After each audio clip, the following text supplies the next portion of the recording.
Hola amigos, ¿cómo están? Freddy por acá. Oye, estamos en una nueva sesión de podcast. Ya se hizo algo recurrente. Nos ha ido muy bien la recepción y también la gente que nos ha escuchado, el feedback que nos dan es muy positivo.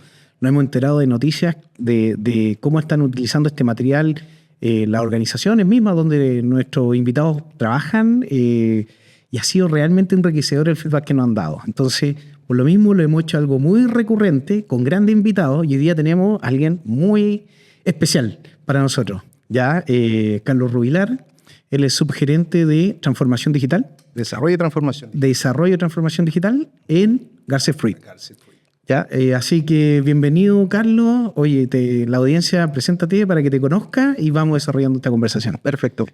Mi nombre primero, quiero agradecer la instancia porque igual es un tema nuevo, ya, digamos en el contexto de poder estar en un podcast.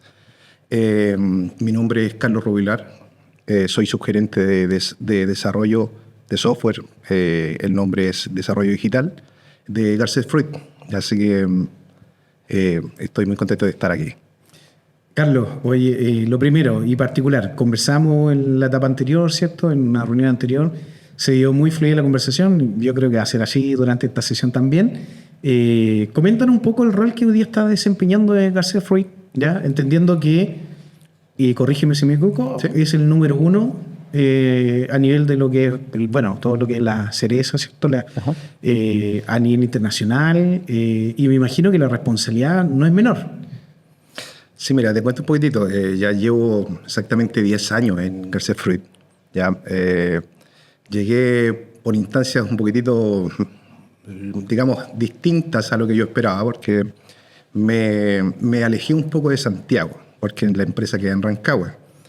Pero cuando me hablaron de Garcet Fruit, yo en ese momento no entendía el contexto general de lo que era Garcet Fruit. Y como tú bien dices, somos la exportadora número uno a nivel mundial de lo que es cerezas. Y a nivel nacional, todas las frutas que exportamos, a nivel nacional, somos los primeros.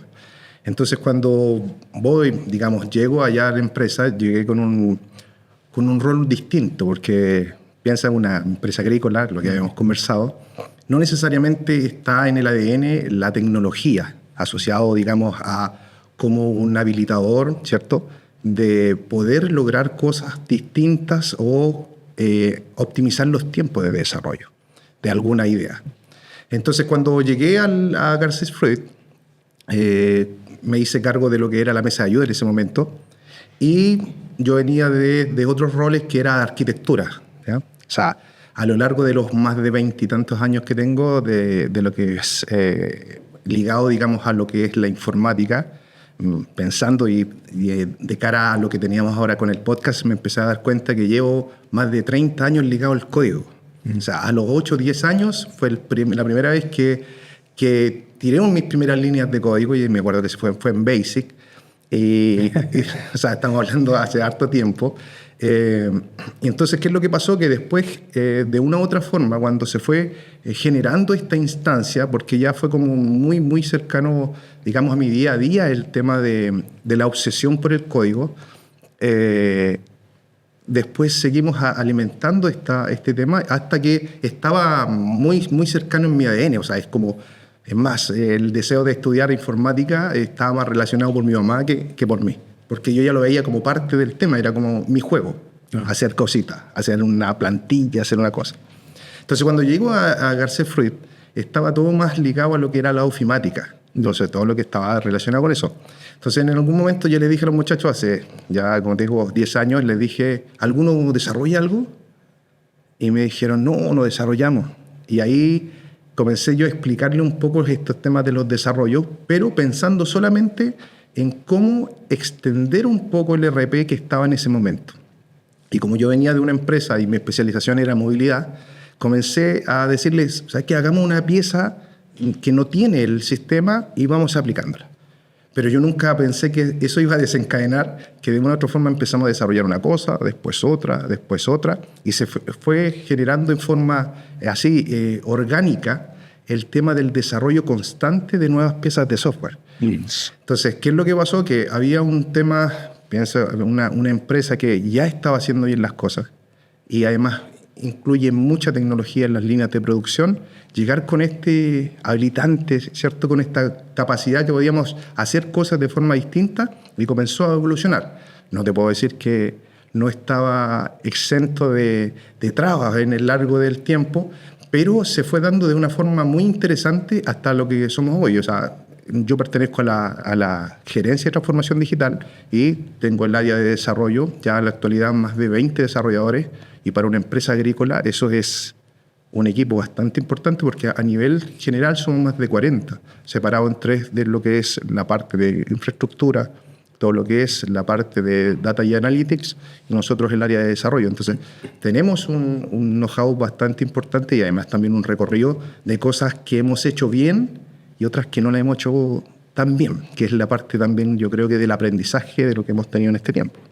Carlos, ¿y cómo ha sido ese proceso? Porque lo conversamos anteriormente, cuando uno entra a una empresa donde, si bien hay una industria en particular, pero la tecnología a lo mejor no es parte de la estrategia, ¿cómo uno lucha contra esa estructura, esa gestión del cambio que hay que hacer para que la tecnología pase a ser algo de valor agregado? A efectos de no solamente ser un componente más, sino sumarse justamente al lineamiento respecto al crecimiento que la empresa tiene que tener. Claro, dentro de lo que tú comentas, al principio obviamente si tú me preguntas el día de hoy cómo lo habría hecho, claro, habría tenido una estrategia distinta. ¿Ya? Pero igual se fue dando de una forma bastante normal, pero fuimos habilitando pequeñas cosas a lo largo del tiempo para poder incluir dentro de la cultura de la organización que esto era una parte que podía ser útil en lo que hacíamos y que podía transformar un poco la forma o la agilidad o la velocidad que podíamos imprimir en las cosas que estábamos haciendo. Entonces, creo que el día de hoy, si tú me preguntas cómo habríamos comenzado, deberíamos haber comenzado más por temas culturales y un acompañamiento mucho más dirigido con cada una de las personas o donde comenzábamos a aplicar nuevas herramientas para la gente. ¿Por qué? Porque, imagínate, primero solamente era el tema de ofimática y después que aparece este nuevo componente es como, me van a reemplazar, va a ser la pega que yo hago. Entonces, hay un tema que hay que ir trabajando a nivel cultural y informar a las personas cómo es este tema. No que aparezca, porque en el día de hoy hablamos de inteligencia artificial y todos piensan que van a quedar sin trabajo. Entonces, cuando tú bajas un poco esto y decir, la tecnología es un habilitante, es algo que te va a ayudar a hacer mejor tu trabajo o te va a liberar tiempo. ¿Para qué? Para que puedas imprimir valor en lo que haces. Yo creo que cambia un poco ese esquema. Obviamente, como te digo, como lo empezamos de una forma a lo mejor, no sé si errática, pero sí probando con prueba y error, se fue generando este conocimiento y sobre todo ir posicionándose dentro de la organización como un ente válido para hacer cosas. Que esa yo creo que es una parte muy relevante de lo que hoy es la organización, de cómo comenzó todo esto. Así que es una parte no menor, pero yo creo que fue relevante a lo largo del tiempo mostrar. Llamar al usuario, decirle, mira, te vamos a ayudar, ¿qué te parece esto? Y él fue aprobando y ellos empezaron en la forma interna a hablar sobre estos temas de soluciones y fueron nuestros canales de venta, digamos en este caso, para ir evolucionando a lo largo del tiempo. Carlos, tomando García Fruit, número 1 a nivel mundial, número 1 en Chile, ¿cuánto influye la tecnología en ese número 1? ¿Cuánto es parte del desarrollo tecnológico para estar en ese número 1? Sí. Mira, yo tengo, o sea, desde cuando llegué, yo me daba cuenta que en las líneas de producción había mucha inversión, ¿ya? A lo mejor en niveles de interconexión de información y otras cosas.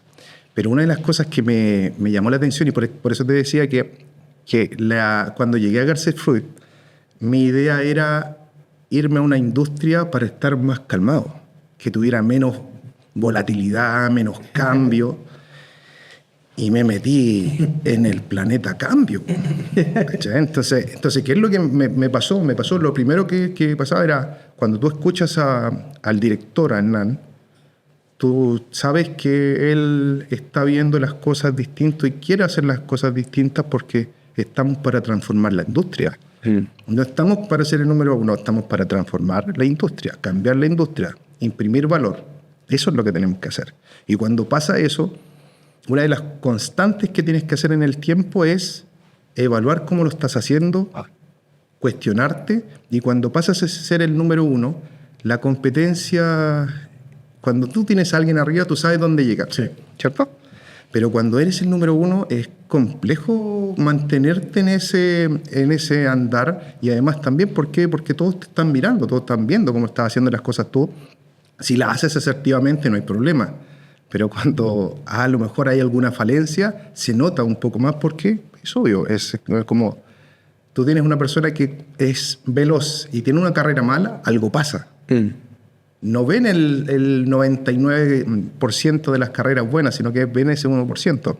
Pero yo creo que cuando la estrategia parte desde el director, con esta visión de cómo tenemos que siempre imprimir valor y generar esta constante mejora, yo creo que puede ser un poco, puede ser un poco más fácil el mantenerse en una línea constante evolutiva.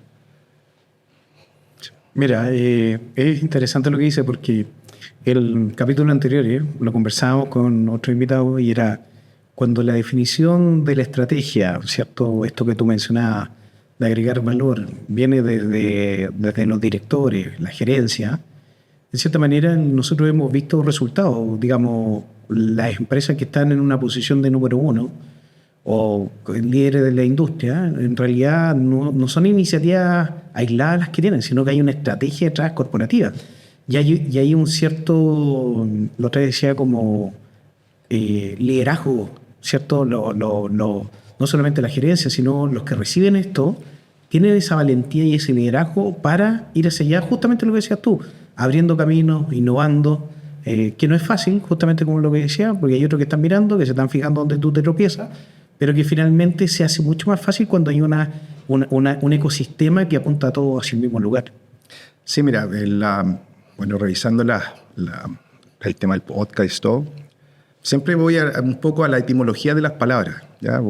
Trato de ir haciendo un análisis de las palabras que a veces se van utilizando mucho, y uno es estrategia. Entonces la estrategia nació cuando tú tenías batallones. Y la estrategia no es como, oye, ¿cuál es la estrategia de moda? Sino que es según tu planteamiento, según tu equipo y según la visión que tú quieres generar, hacia dónde quieres hacerlo y qué es lo que quieres lograr. Mantener eso constantemente en una evolución es complejo. Es complejo cuando no tienes los cimientos claros y además también no tienes este equipo, ¿cierto? Que va generando esta instancia de poder robustecer, ¿cierto? Esta idea o esta estrategia, ¿cierto? Es como decir, yo pongo el capitán acá, aquí tengo toda mi fuerza de caballo, acá yo tengo, siempre voy al tema más gráfico, yo digo, porque si uno falla, es complejo cómo cubres esa brecha.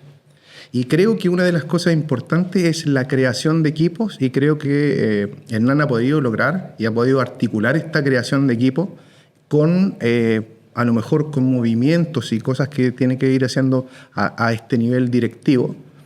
Pero ha tenido ¿qué cosa? Ha tenido un resultado notable, pero también existen estas brechas en el camino que también son parte de las cicatrices de guerra para tener esta victoria, porque al final es como, tienes la victoria, tienes el tema, pero hay cicatrices en el camino, hay aprendizaje, y hay mucho de cómo no hacerlo.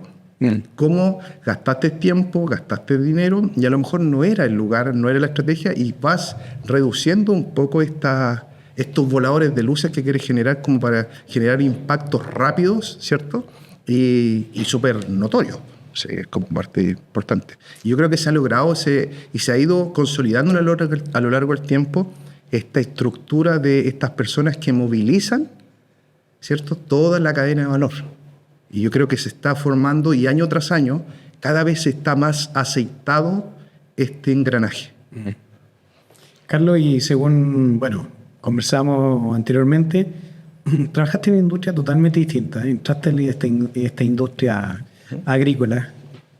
¿Cómo fue ese cambio, digamos, desde la perspectiva de lo que venía haciendo a esto que nos decías que es como la vorágine ¿cómo se llama? La agrícola, que tiene estacionalidades, me imagino cierto periodo de contratación gigante que no paran, ya están trabajando a lo mejor en la próxima cosecha, las exportaciones, los contratos que tienen, ¿cierto? ¿Cómo es la dinámica de una empresa de estas características? Como tú dices, yo venía del courier.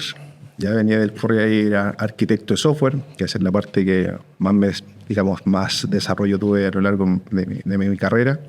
Me gusta ese tema de la interconexión de sistemas y cosas. Entonces, y además también en la empresa donde estaba, éramos una voz ya muy instaurada dentro. Entonces, cuando hablaba TI. Entonces era como, todos se movían conforme a eso. Cuando llego a la industria, agrícola, era como un mal necesario. Era como, ¿me entiendes? O sea, era sí. una anécdota. Me pasó una vez, estábamos conversando, y la cosa es que se acerca una muchacha de otra área y me dice, disculpe, me dice, ¿cómo puedo formatear un computador? ¿Formatear un computador? Le dije yo. No, yo eso no sé. Entonces, ¿qué hace? Entonces yo dije, ¿sabes qué? Yo hago con lo que sé, pero ahí, ¿cuál es la esencia del tema? Se desconocen otras cosas porque no es parte del diario vivir de las personas el tema de la tecnología hasta ese momento. Porque cuando tú quieres hacer un cambio y comienzas tú a ver el lenguaje que tienen las personas, tú te das cuenta si realmente estás en una transformación digital, si ahí ya está arraigado un poco dentro de la cultura el tema de la tecnología. Pero en ese tiempo no era nada. Entonces era mucho trabajo en papel, era mucho trabajo de doble digitación, de validación de la validación de la validación. Entonces había muchas cosas que se iban haciendo de esta manera. Entonces, como te digo, al principio era un poco encantar con lo que teníamos. Sí. ¿Qué cosa? Es decir, esto le va a servir. Esto te va a servir no para que te vaya serruchando al piso, sino por el contrario, que te potencie un poco. A lo largo del tiempo tuvimos como aciertos, desaciertos, tuvimos muchas cosas y sobre todo era la velocidad que teníamos que imprimir con un equipo muy pequeño. O sea, pensemos que éramos dos desarrollando y era el circo que teníais que hacerlas todas, vender las cabritas y todas las cosas, hasta que fuimos instaurando un poco este tema de decir, necesitamos algo más, hasta que empezaron a creer en lo que estábamos realizando. Y eso también es parte, uno puede decir, pero ¿por qué no ocurrió de forma más natural? Porque en ese momento a lo mejor la instancia no era, ¿cierto? No estaba en el foco ese tema, hasta que más adelante ya nos comenzamos a dar cuenta que la tecnología no es tan solo un computador, ni tampoco una página web, sino que es un habilitante, es algo que te va a ayudar a potenciar y te va a generar velocidad en ciertas cosas, en tomar de decisiones, en poder tener la información mucho más a la mano. Entonces, al principio piensa, tenemos nosotros estacionalidad, entramos y jugamos el partido en 3 meses. O sea, ningún desarrollo puede entrar después de esos 3 meses porque hay un proceso de freezing. Es como, estamos jugando el partido, tenemos que enfocado, no hay problema, lo que hicimos. Entonces siempre cuando venía el cliente decía, pero esto lo necesito para septiembre. Entonces no era como que tú generabas en la instancia del tiempo que te demoraba, sino que tenías que decir como, alcanzo o no alcanzo, y equipo, ¿qué hacemos? ¿Podemos o no podemos? ¿Somos capaces o no somos capaces? Y como teníamos el hambre de poder posicionarnos como un ente válido dentro de la organización, vamos, démosle. Y tuvimos muchas instancias así, o sea, como de mucho ñeque, de ponerle para poder demostrar que podíamos hacer cosas interesantes y que podíamos ser un aporte dentro de la organización. Entonces, imagínate, tenemos 3 plantas muy grandes de proceso. En un turno pueden entrar 300, 400 personas de una para trabajar en ese turno. O sea, el otro día te llaman y dicen, oye, mañana en la tarde necesito 400 personas en tal planta. Y llegan las 400 personas. Entonces, todo eso tiene un proceso de contratación, un proceso de que vayan a almorzar, y todo eso tiene que estar segmentado y tiene que estar ágil. Al principio, obviamente, teníamos... ¿Cuál era la problemática? La problemática era que no éramos tan automáticos porque estábamos mostrando ciertas cosas, pero de a poco se fue generando esta instancia para poder ir reduciendo estas brechas que íbamos teniendo y ir imprimiendo un poco de valor con cada una de las cosas que comenzamos a hacer. Entonces, a lo largo era derribar un poco ciertos mitos que se fueron generando, que no pasaba, que iba a pasar, que lo más probable es que tengamos problemas, porque, no sé, lo que te comentaba, que cuando comenzamos a construir una aplicación que es un ERP de todos los campos, ahí se imputan todas las labores, hacemos todo lo que está pasando en el campo. La primera brecha era como, no van a llevar una cédula de identidad.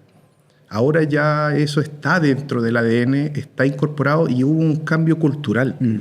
Se crearon ciertas cosas como, por ejemplo, la proforma, prefactura, y que ya es casi un documento legal dentro de la organización y todos hablan con un lenguaje en común y hablan de la prefactura. Claro, la gente que viene llegando ahora no conoce el andar que hemos tenido a lo largo del tiempo y cómo fuimos instaurando estas pequeñas piezas de software o grandes piezas de software, porque empezaron con pequeña idea y después ya llegamos a 500, 600, 700 pantallas que tú estás diciendo. Claro, la función de esta se cruza con esta y vamos creando un ecosistema que vaya generando coherencia a lo largo de toda la cadena de valor. Así que, primero, yo creo es complejo, hay un cambio cultural, hay un mindset que hay que ir trabajando, porque no es una industria que sean nativos digitales, como por ejemplo, no sé, un banco. Hay una reticencia al tema, ¿por qué? Porque lo hemos hecho así por mucho tiempo y ha funcionado. Entonces, cuando tenemos que incluir eso y tenemos que ir generando esta instancia de, oye, veámoslo de una forma distinta, a veces es complejo. Tú sabes que la modificación de lo que es, de cómo lo hago, yo ya tengo cuantificado cuánto tiempo, cuánto me gastó. Entonces, que me muevan un poco y me saquen un poco de esta zona de confort es un tema no menor. O sea, a ninguno le gusta, es como si ya tengo todo listo, es como modifíquenmelo, es complejo. Sí. Imagínate en un caso de personas que llevaban, no sé, 10, 15, 20 años haciéndolo de esa manera, que venga alguien y diga, oye, ¿se puede hacer de una forma distinta? ¿Sí? La obsolescencia puede decir, y entonces, ¿qué voy a hacer yo? ¿Ya voy a ser o no voy a ser tan valioso como lo era? Entonces, ahí hay una parte importante que la fuimos trabajando, pero como te digo, yo creo que si ahora me dices, yo creo que habríamos planificado de forma distinta pensando de cara en lo que íbamos a lograr. Carlos, y tomando todo lo que estás diciendo, y la gente que no está yendo, y tu gente no está yendo, ¿cómo es tu liderazgo? ¿Cuál es tu estilo de liderazgo? Pensando, como dices tú, porque mencionaste los errores, los aciertos, ¿cierto? La gestión del cambio, los usuarios, una industria en particular. ¿Cómo es tu liderazgo? ¿Cómo lo definirías? Mira, yo creo que primero mi liderazgo me gustaría entender con claridad de que los que trabajan conmigo sienten que hay un liderazgo. Eso es lo primero que trato de transmitirlo un poco. Hay un tema muy cercano con ellos porque yo vengo del código, y lo que conversamos el otro día. El que trabaja con personas que codifican, informáticos que son así, no es una raza normal. Hablemoslo así, yo me incluyo, o sea, no es una raza normal no porque... no es una raza normal. O sea, hay un dejo de artista, hay un tema ahí como de... Y hay una diferenciación entre lo que para el informático es importante y lo que para el cliente es importante. Si yo reduzco la velocidad de una query de 10 segundos a 2 segundos o a, no sé, nanosegundos, hay un impacto totalmente casi de estrella de cine para el informático. ¿Por qué? Porque hizo algo que para él generaba una complejidad y lo simplificó, o cuando te pasan un gran algoritmo y lo simplifica. Pero para el cliente no es así. Entonces, cuando generamos este tema de liderazgo, yo trato de conversar con ellos conforme a lo que para ellos también es valioso y generamos este medio modem, ¿cierto? Modulas, conversas técnico, hablan negocio, ¿cierto? Lo llevas al tema técnico y creo que por ahí generamos este fiato con el equipo. Y lo otro que creo que se va generando este músculo de equipo. ¿Ya? Este músculo de equipo, cuando al final vamos moviéndonos un poco como una manada que va logrando cosas, más que pensando en que el liderazgo va solamente dictando normas. Entonces, trato de aperturarme un poco en la conversa activa, en ese tema de decirles, no soy infalible, me equivoco, ¿ya? Me equivoco, y cuando me equivoque, en buenos términos, conversémoslo para que podamos hacer un cambio en todas las áreas. Entonces, y no tan solo en lo que hacemos de cara al cliente, sino también en lo que hacemos de forma interna. El tema del liderazgo para mí es un tema, o sea, es un foco importante a lo largo del tiempo, desde hace mucho tiempo, y procuro meter bastante estudio sobre el tema y práctica. Trato de generar esta práctica para ir generando por medio del día a día, generar este valor y este músculo. Y obviamente también no entrando a satanizar un poco el tema de los errores. Yo creo que se pueden controlar los errores, se pueden generar unos espacios controlados para poder mantener cierta cantidad de errores, ¿cierto?, que nos puedan generar valor, pero trato de no satanizar mucho las situaciones que van pasando, a excepción cuando son temas muy complejos y que fue por descuido, ¿cierto? Pero no soy como ni ese líder aprensivo, ni tampoco, oye, díctame todo lo que hace, sino que creo que, y además también es lo que mi jefatura me entrega un poco a mí, es como esta apertura de trabajen y vamos generando lineamientos, mostrémoslos, imprimamos valor, generemos esta instancia de cambio, seamos constantes y seamos críticos en lo que vamos haciendo, y eso también no va de cara de lo que yo espero de la gente que trabaja conmigo, sino que es lo mismo que yo espero de mí. O sea, es como, ¿cómo me cuestiono? ¿Cómo me puedo modificar? ¿Cómo puedo transformarme? ¿Cómo puedo evolucionar a algo?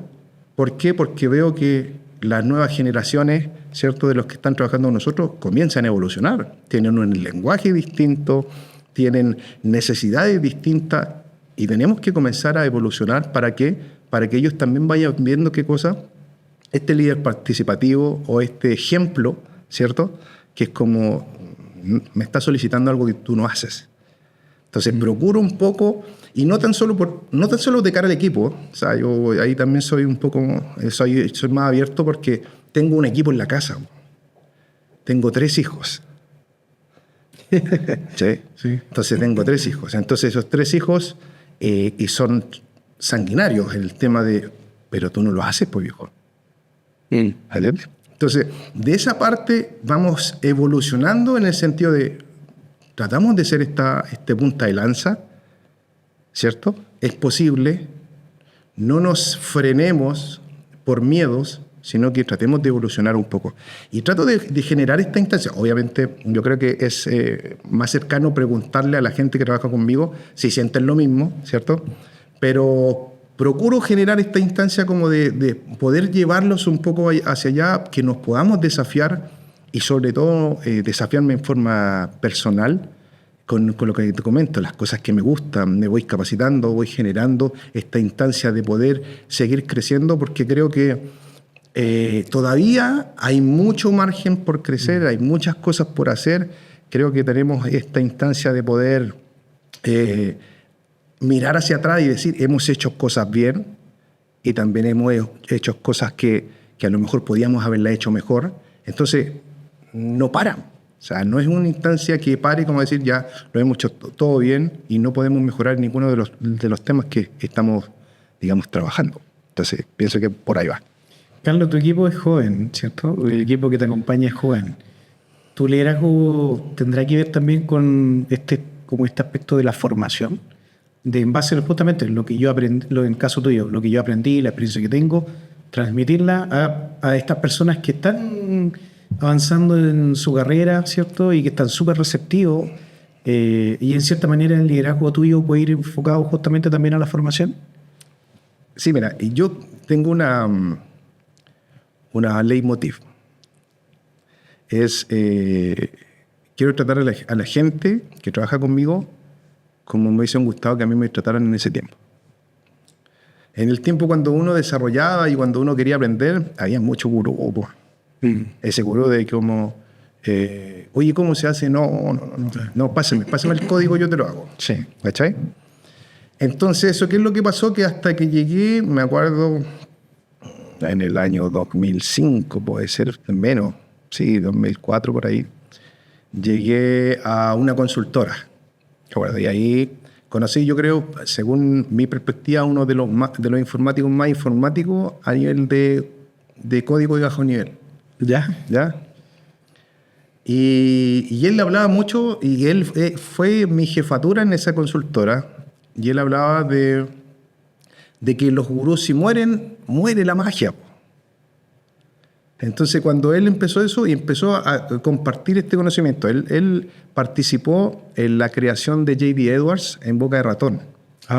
Entonces hablaba código, sí. Hablaba un tema distinto, y además toda su formación la había tenido en Estados Unidos. Entonces, y él lo que más nos decía en ese momento era como, yo no entiendo cómo ustedes programan si no saben inglés. ¿Cachai? O sea, era como el inglés típico que tú venías, entonces era como, oye, esto. Y él nos ayudaba un montón en poder mirar las cosas de forma distinta. Entonces, cuando yo después fui teniendo a estos pequeños padawan a lo largo, comencé a imprimir lo mismo. Es como a mí me enseñaron, yo enseño. Sí.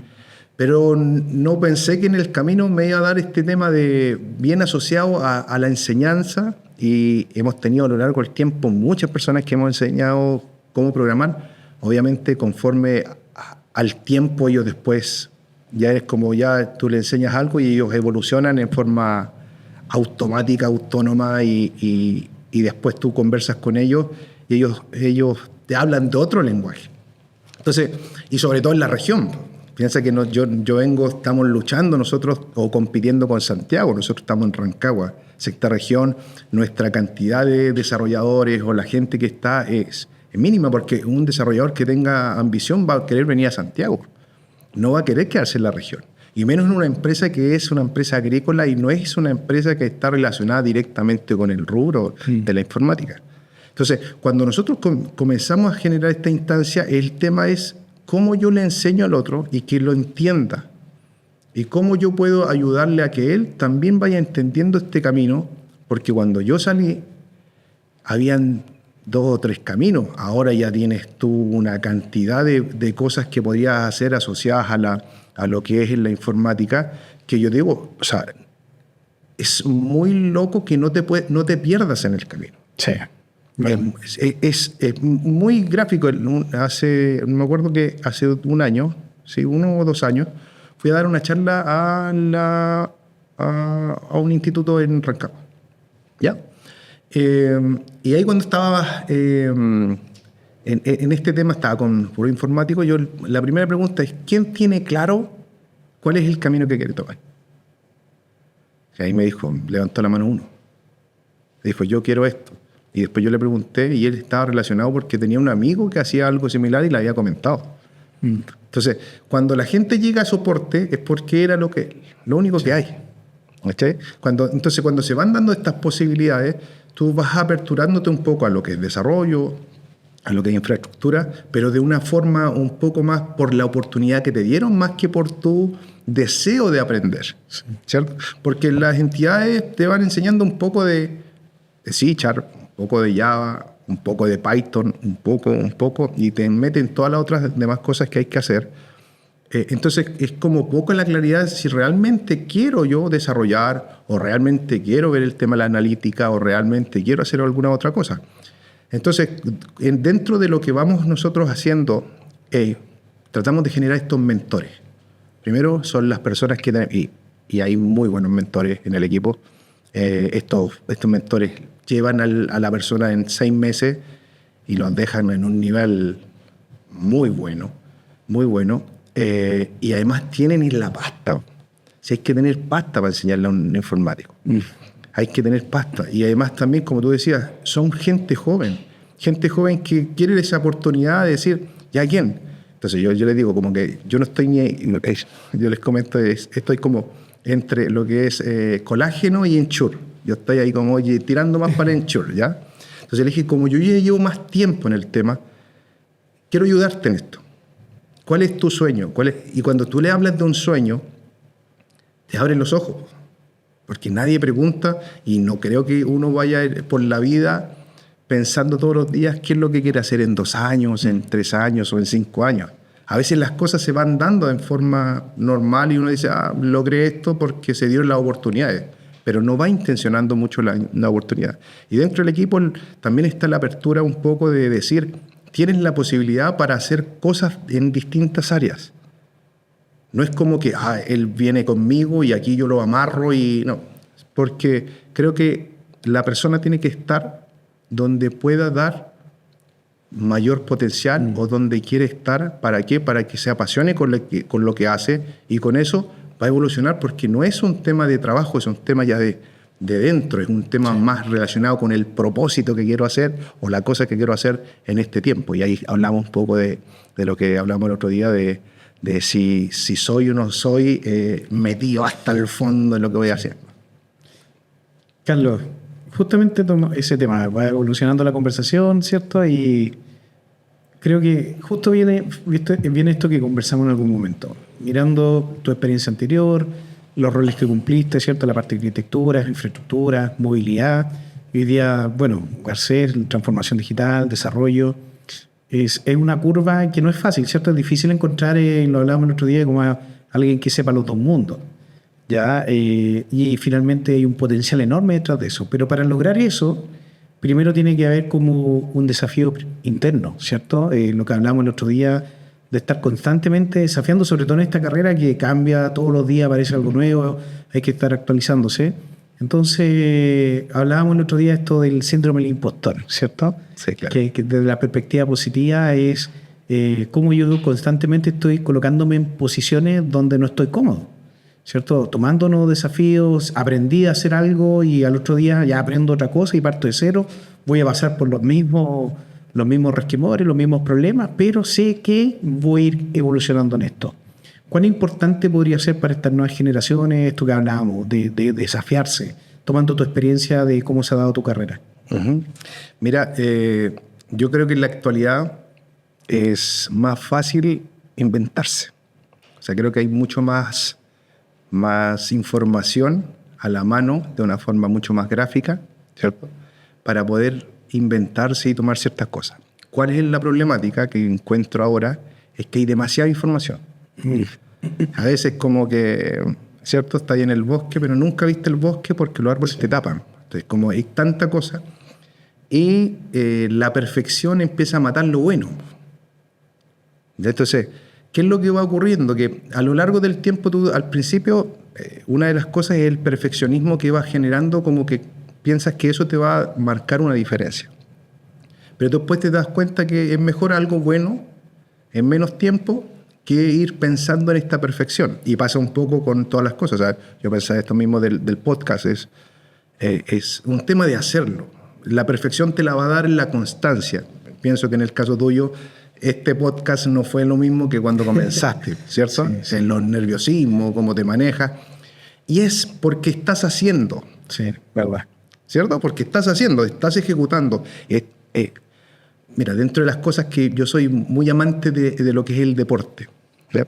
Y siempre pongo los ejemplos medios deportivos con el tema.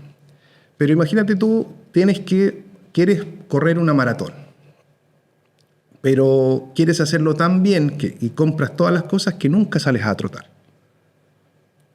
¿Por qué? Porque siempre te estás preparando para algo. Siempre quieres mejorar. Y tu mirada, no sé, va a estar con Kipchoge, que es un monstruo de correr. Entonces tú vas viendo eso, al final vas a tomar todas tus cosas, las vas a meter en una cajita y las vas a encerrar y va a haber sido una muy buena idea que nunca se tangibilizó en nada. ¿Por qué? Porque esperaste que todas las condiciones se dieran para poder ejecutarla. Cuando nosotros hablamos de cómo reinventarse, yo creo que es ir tomando un poco la esencia y el propósito de las cosas que en medio te hacen sentido para que vaya entrando un poco este concepto de obsesión, ¿ya? Medio obsesionado. Sí. Porque la obsesión va generando que no es doloroso el tema del transitar, porque cada vez te estás alimentando. Es como que sé un poco más, ahora entiendo. Y si tú te das cuenta, entre uno más sabe, más cuenta se da que no sabe.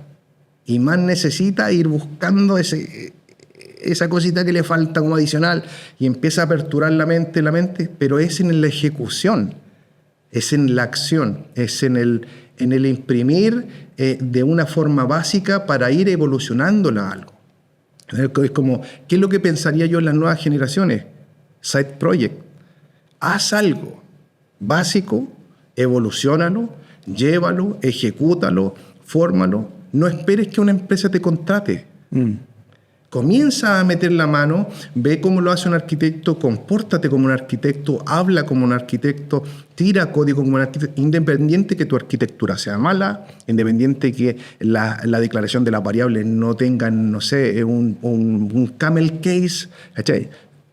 Que sean redundantes, que ocupes un if anidado infinito, pero ya con eso te vas a dar cuenta que haciendo tienes falencias, ¿cierto? Y haciendo tienes aciertos. Pero si esperas que todo el ecosistema, que todos los planetas se alineen, es complejo poder ir generando esta fricción, como ir diciendo, cómo ir puliendo esta capacidad. Y lo otro, que en el camino a lo mejor te das cuenta que no era lo que esperabas. Pero estás en el haciendo. O sea, tú puedes decir, según mi experiencia tal cosa, pero no según la experiencia de los otros. Porque cada camino es un carril digamos, en tu piscina tú vas por tu carril. Entonces, las nuevas generaciones, ¿qué es lo que me pasa a veces cuando hablamos con algunas personas que quieren entrar a nuestro equipo? Yo le pregunto, pero cuéntame, no, es que nadie me ha dado trabajo. Y es como, no, es que nadie me ha dado trabajo. Entonces yo digo, todos tienen PC. Y ahora, un PC, ¿cierto? ¿Podríamos hacer algo? ¿Podríamos inventar? Buscamos ChatGPT. Dame 3 ideas de side project a un nivel muy básico. Va a salir algo. Empieza a ejecutar la acción de crea eso, levanta una historia de usuario, crea un tema. Invéntate un tema. Cuando llegue la oportunidad y tú estés con un reclutador, estés lo que sea, decir, yo no tengo experiencia laboral, pero mire, todo esto he hecho. Bien. Esto es. Entonces, con eso tú te das cuenta que es una persona que no se va a quedar porque no le pasaste la herramienta. Va a ir, va a tomar una piedra, va a hacer y listo, fue martillo. Entonces, hay una diferencia. ¿Cuál es la problemática que creo que puede ocurrir a lo largo del tiempo con las nuevas generaciones? Es un poco de esperar siempre este tema de ser más reactivo que propositivo, que ir generando esta instancia por una cuestión fácil, porque todo es fácil. Entonces, el ir a buscar, por eso se marcan unas diferencias, te has dado cuenta, es como sale una nueva empresa tecnológica, lo que sea, y el CEO o el CTO es alguien que está, le hacen una entrevista y él desde niño pasó tal cosa, siempre está metido en un tema medio rayado y tiene ese tema, ese medio de ir, volver, y era como, ¿y él qué es lo que hacía? Estaba encerrado en su pieza, él tenía su laboratorio, no era una pieza, no, era un laboratorio. Y ahí se enmarca ese cambio. Entonces, creo que va por ahí. El otro día hablábamos, con Benjamín de Temeluc, hablábamos de los videojuegos. Está en la entrevista y un par de cositas que tocamos. Y hablábamos, por ejemplo, en los juegos de la antigüedad, donde uno perdía. Tenía que volver a intentarlo. Y perdías y tenías que partir del inicio. O desde donde quedó la etapa. Claro. Hoy día tú pierdes en un videojuego y retomas donde quedó, después te dejan pasar, se simplifica el juego mismo para que no te frustres y avances. Exacto. ¿Tú crees que eso influye hoy día en las nuevas generaciones? Digamos, ¿hay vicios, por ejemplo, de ese estilo hoy día? ¿No? Lo que tú ves en estas generaciones de informáticos, digamos, de poca tolerancia a la frustración. Claro, o sea, yo creo que el informático, y no tan solo el informático, yo creo que de todas están un poco más dados a que, primero, ya los papás queremos darle todo, ¿cierto? Es como tratamos de resolver nuestras deudas técnicas, tratamos de entregarle las cosas que tal vez no tuvimos o las cosas que nos habría gustado, pero vamos siendo muy permisivos en este tema y evitando un poco que los niños sufran, ¿verdad? Y cuando llega a un ambiente laboral no es lo mismo que la casa, no existe esa protección, y además también es conforme a otro fin.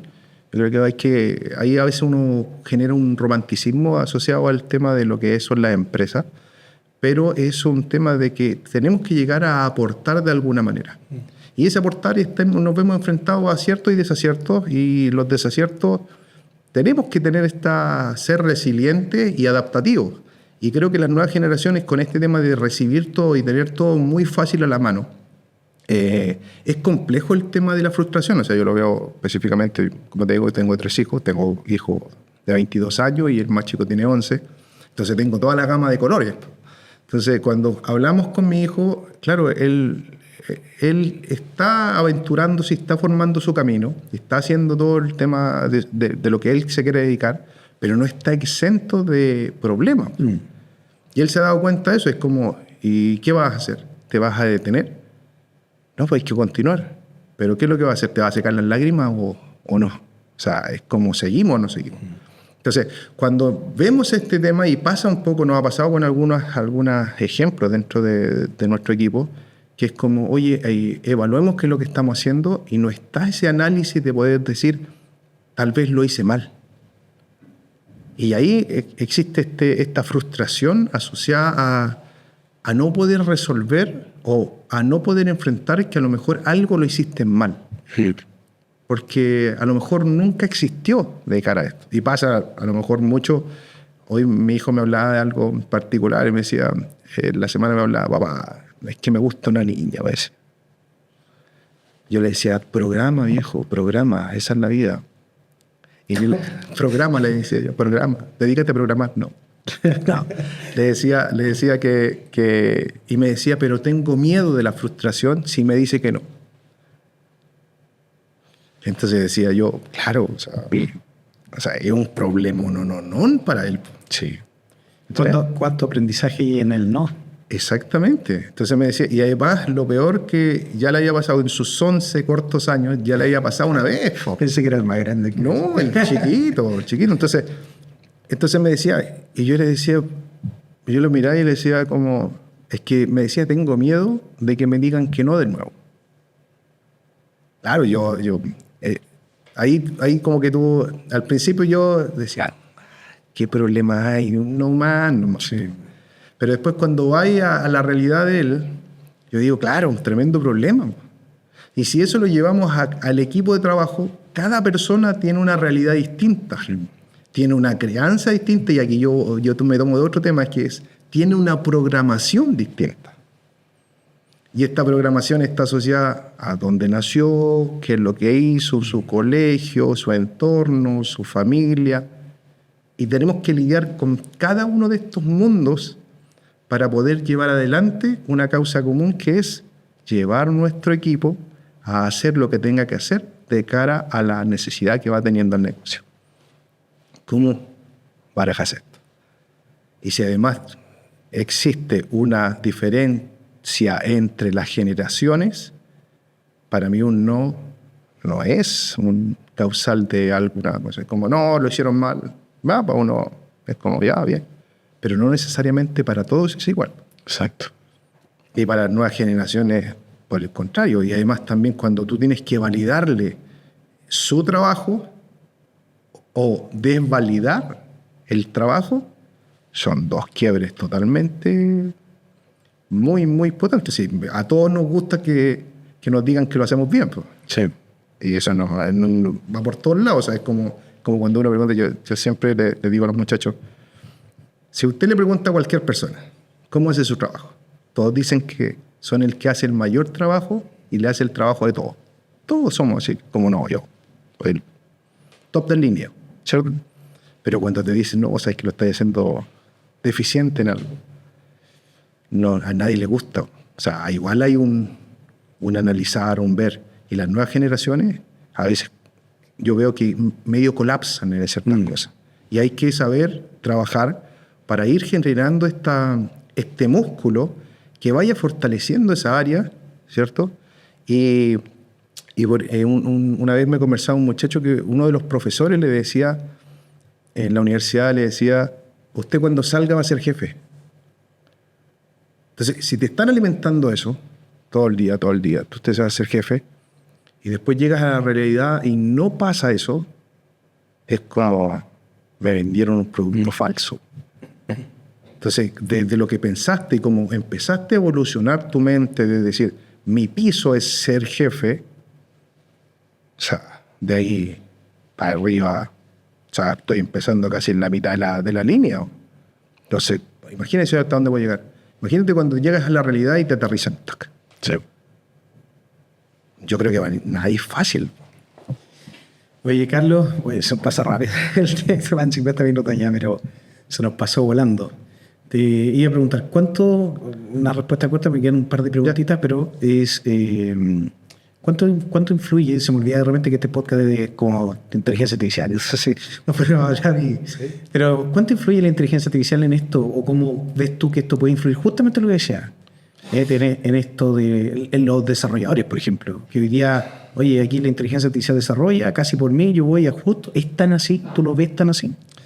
Mira, yo tengo un comentario a nivel positivo de lo que es inteligencia artificial, a nivel de la productividad y cómo nosotros la podemos adosar al diario vivir, ¿cierto? Cómo nos puede potenciar. Y veo por el otro lado la dependencia y cómo a nivel cognitivo nos puede ir mermando. O sea, yo veo claro, o sea, algo simple. Me mandaron la ubicación. Antes yo le preguntaba a, no sé, al papá, le decía, papá, tengo que ir a tal lugar, ¿dónde me bajo? Ah, mira, dobla por aquí, toma esto, en la estación del metro. Ahora ya vas a la esquina, pones la ubicación y te dan la información. Entonces, cuando vas después de eso y empiezas a asociar esto, obviamente van a ser una dependencia de esto, ¿ya? ¿Dónde influye? Yo creo que influye mucho en el sentido de cómo van a ir creciendo y después van a hacer el análisis de lo que están haciendo, van a empezar a dudar de sí mismos. Porque es como, yo creo que es esto, pero es mejor, le pregunto a la inteligencia artificial. Entonces, ¿eso qué es lo que va a ocurrir? Que va a haber un tema de poco criterio, sino que una dependencia de criterio para tomar decisiones. Y va a ser a lo mejor un tema paralelo, es decir, lo que yo creo y lo que me está diciendo la inteligencia artificial, que a lo mejor puede ser más correcto. ¿Por qué? Porque lo que estamos viendo es que son muchas personas que están pensando en forma distinta y una recopilación, o sea, debería ser más óptimo. Yo creo que ese equilibrio va a ser complejo mantenerlo a lo largo del tiempo. Y sobre todo que tampoco y esto no es por un nivel generacional, o sea, yo veo los que están actualmente, están creciendo con esto, los que van a nacer con esto. Ahí va a haber un tema complejo para ir resolviendo. No sé, a nivel cognitivo y algunos temas fisiológicos que van a estar afectando, pero yo creo que va a ocurrir algo con un desmedro de la calidad de las cosas o del pensamiento analítico. Sí. Sí, estoy de acuerdo contigo. Un poco, bueno, en el mismo día a día de uno hay cosas que ya pasaron a un segundo plano respecto al esfuerzo, como dices tú, cognitivo de simplifícame esto, resume esto. O sea, ya me enfoco no en leer, sino en los puntos que necesito. Claro. Y es como un poquitito, y pasa un poco físicamente. Si tú no utilizas un músculo y no tienes la cantidad de proteína, va y se genera este canibalismo y se come ese músculo. Entonces, si no lo ocupáis, no es necesario. Exacto. Carlos, siempre hago esta pregunta. La traigo con una persona que vino, la instauramos, y una pregunta que se ha hecho como bien importante, que me gusta hacer, es de tu carrera, el desarrollo de tu carrera. ¿Hay alguien en particular de que tú te acuerdes que te enseñó, tú aprendiste, fue generoso contigo, que hoy día eso que tú haces se ve reflejado en ti a partir de lo que a ti te tocó vivir, por ejemplo, con alguien, un liderazgo, por ejemplo, una jefatura? Sí, mira, hay varias personas que han participado un poco en el crecimiento, pero de forma directa yo creo que hay un rol que me marcó, que también te lo comenté. Fui arquitecto de software en una empresa extranjera que acompañaba a la persona de venta. Entonces, al final era como el vendedor anexo que tenía. Y ahí salió un poco el rol medio técnico, porque después tenía que tomar la necesidad del cliente, y creo que ahí se generó una cuestión muy interesante que siempre la trato de aplicar en cada una de las cosas, que es ver el dolor del cliente. Entonces después ya me comencé a generar esta instancia de oler el dolor, dónde está, y me iba con ese lado. Y también te lo comenté, soy muy gráfico para mis cosas, entonces siempre en la pizarra, siempre cuando llegaba a una reunión, veía una pizarra, veía cuál era la necesidad y comenzaba a diseñar la solución. Y esto me llevó un poco también, pues, de cara a la necesidad que estaba. No era algo que haya sido natural, como tú digas, no, es que naturalmente yo creo que voy para allá. No, fue un tema de la necesidad y me di cuenta que tenía facilidades para esa necesidad y después la comencé a instaurar como parte de mi caja de herramientas. ¿Ya? Pero hay personas, claro, o sea, me acuerdo en esa empresa estaba el gerente tenía una capacidad de llegar a una reunión y después comenzaba a hablar y generar este ecosistema de yo voy guiando. Y era innato, era una cuestión que se le daba y se aperturaban las cosas.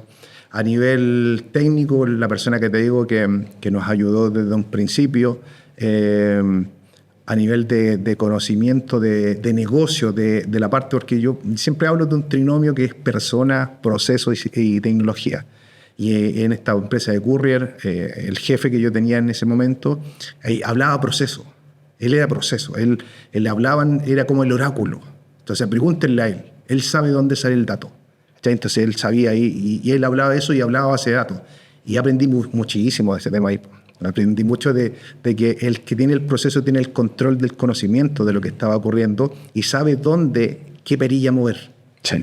Entonces, no, un montón. Y además también personas, no tan solo que me generaron mentoring, sino también personas que trabajaron conmigo, que me ayudaron en ciertas circunstancias. Yo creo que todos van sumando un poquito. Lo único que hay que hacer es detenerse a pensar que lo que eres el día de hoy es la consecuencia de mucho aprendizaje en el pasado. Carlos, la última pregunta. El último libro que han leído, ¿de qué fue? El último. Sí. El último libro. ¿O uno que te recuerdes? Sí, no, el último libro lo leí en China. ¿Ya? Se nos fue. Se nos fue China, ya. Hábitos atómicos. Ya. Sí.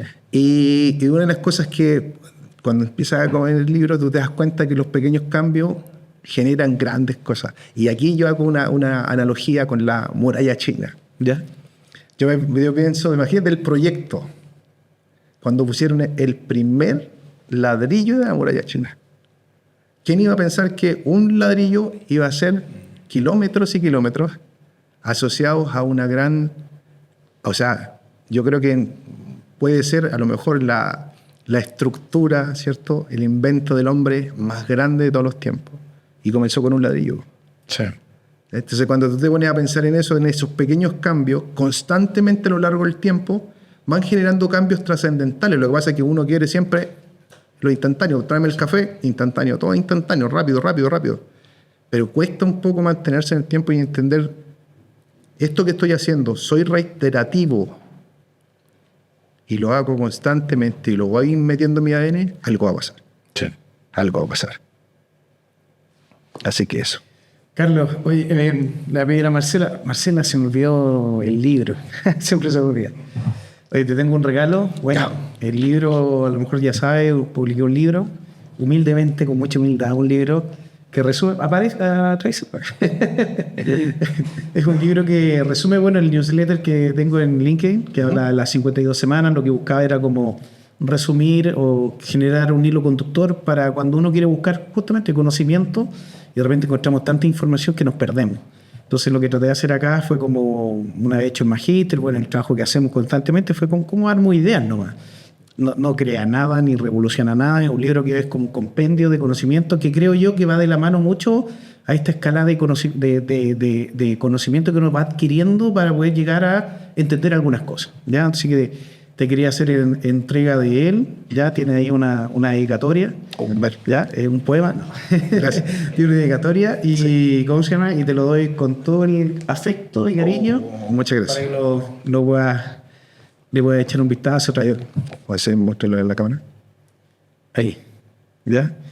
Así que, oye, muchas gracias a todos. Gracias, Carlos, por estar. Bueno, llegaste de Rancagua, un viaje, estuviste acá con nosotros, te agradezco enormemente la disposición. Nos quedó fuera China, no tenía que ser otra sesión porque eso era muy, muy interesante, pero creo que también profundizamos en otro aspecto que fue ¿cómo se llama? Enriquecedor escucharlo. O sea, tu mirada desde la perspectiva de tu equipo de trabajo, tu mirada respecto a lo que viene. Sí, mira, conforme a eso también no quiero finalizar sin decir lo afortunado que soy con el equipo que tengo. No. ¿Ya? O sea, claramente todo lo que se ha logrado, todas las cosas que se han hecho no han sido de una sola persona, ¿ya? Ha sido de un equipo que ha trabajado a lo largo del tiempo. No tan solo las personas que actualmente trabajan conmigo, sino que las que también fueron partícipes de lo que está. Y además también muy contento de poder compartir, espero haber aportado un poquitito, sobre todo, o sea, muchas cosas también me quedaron en el tintero, ya, uno se da cuenta que está hablando y ya cumplimos el tiempo, así que muy agradecido. Cuenten conmigo para lo que necesiten. No, y queda para otra sesión. En realidad hay como varios temas que queremos. Sí. Es que estuvo muy entretenido y, ¿cómo se llama? Y en realidad fue enriquecedor escucharte. Así que no, yo agradecido. Muchas gracias. Muchas gracias. O sea, yo lo único que espero que poder aportar un granito de arena y yo creo que generar este networking para poder aportar desde la cara de la experiencia, yo creo que es para lo que estamos ya en esta etapa del avance de la vida. Exacto. Bueno, amigos, muchas gracias por escuchar el podcast. Bueno, con Carlos Roguerar acá de Garcés Fruit. Y bueno, tendremos nuevos invitados durante las próximas semanas. Ya tenemos un lista importante. Y bueno, y si lo ven, denle like, compártanlo, porque creemos que estas historias se tienen que compartir, ¿cierto? Esta experiencia de aprendizaje siempre van a dejar algo. Así que gracias, Carlos, por participar. Gracias, Marcela, por la organización, a los chicos aquí del podcast. Así que gracias, amigos, y nos estamos viendo en la próxima. Chao, chao. Chao, chao.